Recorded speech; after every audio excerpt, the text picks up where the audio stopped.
시편 25편의 21절 말씀을 같이 봅니다. 내가 주를 바라오니 성실과 정직으로 나를 보호하소서. 아멘. 다윗의 삶이 언제나 하나님과 굳게 동행할 수 있었던 비결이 무엇이냐? 첫 번째는 기도였고, 오늘 본문의 말씀에 보면 그 두 번째 이유가 있습니다. 그가 늘 주를 바라봤기 때문에 그렇습니다. 우리도 다윗처럼 주를 바라보는 성도가 될 수 있기를 원합니다. 오늘 본문에 보시면 내가 주를 바라오니 이렇게 말씀해요. 내가 주를 바라고 산다는 것은 내 삶이 바뀌었다는 가장 확실한 증거인 줄 믿습니다. 하나님 모르던 사람이 하나님 바라보고 산다. 이거보다 더 확실한 은혜의 증거가 없는 거예요. 베드로후서 1장의 4절 말씀 우리가 한번 같이 보시겠습니다. 이 약속으로 말미암아 너희가 정욕 때문에 세상에서 썩어질 것을 피하여 신성한 성품에 참여하는 자가 되게 하려 하셨느니라. 아멘.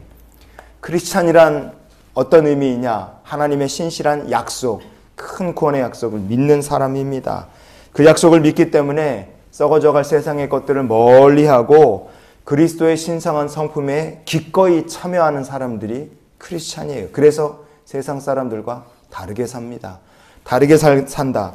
주를 바라보기 때문에 다르게 사는 것이고, 다르게 살기 때문에 그 행동과 성품과 언행심사가 다 바뀐 사람들입니다.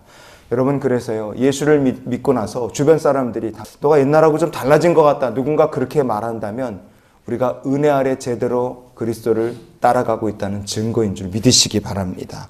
예수님 말씀처럼 그렇게 주님을 닮아가고 사람들이 변했다, 내가 주를 바라본다, 여러분, 그런 인생이 귀한 열매, 풍성한 열매 많이 맺는 그리스도의 참된 백성이 되는 길인 줄 믿으시기를 바랍니다. 다윗의 삶이 어떻게 굳건하게 하나님과 동행할 수 있었느냐? 첫 번째는 기도, 두 번째는 주를 바라봤다면 마지막 그 이유는 하나님의 보호하심을 믿었기 때문에 그렇습니다. 오늘 우리가 본문을 읽었던 21절의 맨 뒤에 보시면 성실과 정직으로 나를 보호하소서, 이게 다윗의 기도였어요. 하나님과 동행하는 사람, 하나님께서 성실과 정직으로 보호하시고 함께 하시는 줄 믿습니다. 그때 우리의 삶이 어떻게 됩니까? 하나님 그렇게 보호하신 이들에게 원하시는 것이 있어요. 하나님께서 모세를 이어서 이스라엘의 지도자가 된 여호수아에게 딱 만나셔서 여호수아에게 주신 첫 번째 명령, 미션이 있습니다. 여호수아 1장의 7절 말씀을 우리 같이 보시겠습니다. 오직 강하고 극히 담대하여 나의 종 모세가 내게 명령한 그 율법을 다 지켜 행하고 우로나 좌로나 치우치지 말라. 그리하면 어디로 가든지 형통하리니. 아멘. 하나님께서 여호수아에게는 약속의 땅을 정복하라는 어마어마한 사명을 주셨어요. 그 어떤 때보다 하나님의 능력과 하나님의 도우심, 주가 주시는 승리가 절실히 필요한 때였습니다. 그런데 하나님께서 승리 주시겠다 이 말씀보다 먼저 하신 얘기가 뭐냐? 너는 율법을 지켜라. 너는 우로나 좌로나 치우치지 말아라. 이렇게 말씀하셨어요. 이게 무슨 의미겠습니까? 인생이란, 사람의 인생이 위기를 만났을 때 사람이 어떤 식으로 반응하느냐? 하나님 말씀을 의지하는 것이 아니라 우로나 좌로나 자기의 지식이나 경험이나 다른 곳으로 사람이 의존하고 치우치는 수가 많기 때문에 그렇습니다. 하나님께서 철저히 말씀하신 것은 너의 지식이나 경험 아니면 너의 주변에 있는 사람 의지하지 말고 먼저 하나님만 철저하게 의지하라는 것이 여호수아에게 주신 하나님의 마음이셨어요. 그렇게 할 때 성실과 정직으로 하나님 보호하시는 인생이 되는 줄 믿습니다. 여러분, 우리는 사람의 지혜의 가장 큰 것이 하나님의 지혜의 어리석음만 못하다는 것을 우리가 기억하며 살기를 원합니다. 우리가 사는 지구가 땅에서부터 지구 안까지가 6,400km예요. 그러니까 지구 중심까지 우리가 서 있는 데서 6,400km. 사람은 그러면 땅에 대해서 땅속으로 얼마까지 연구했는가? 4km도 못 들어가 봤습니다. 전체 지구의 0.01%도 우리는 땅 밑에 대해서, 우리가 딛고 있는 땅에 대해 제대로 알지를 못합니다. 사람의 유전자 수가 25,000개 정도 돼요. 25,000개.